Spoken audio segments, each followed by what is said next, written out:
வாங்க. அதற்காகத்தான் அம்மா வழிபாடு நம்ம வீட்டில் வச்சு பண்ணுறோம். இது எல்லாம் சரி, நம்ம குடும்பத்துக்கு கஷ்டங்கள் வருது, கஷ்டத்துக்கு மேலே கஷ்டங்கள் வருது, பாராய் வழிபாடு பண்ணிகிட்டே இருக்கோம், ஆனாலும் கஷ்டங்கள் இருக்குது. உன் கர்மா குறைவதற்கான நாட்கள் இருக்குது இல்லையா? நம்ம ஒன்றும் நேற்று முந்தானத்துன்னு கஷ்டங்கள் வாங்கியிருக்க மாட்டோம். நம்ம பிறந்ததிலிருந்து ஒவ்வொரு கஷ்டங்களும் ஒவ்வொரு துன்பங்களும் மாறி மாறி மாறி மாறி என்ன செய்யுது, வந்துக்கிட்டே இருக்கு.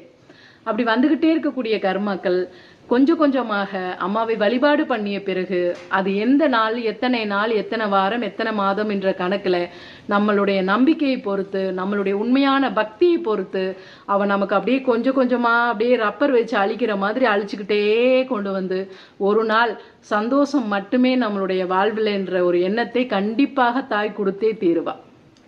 அதுக்கு நானே ஒரு உதாரணம். என்னால் நிறைய உதாரணங்கள் கொடுக்க முடியும்.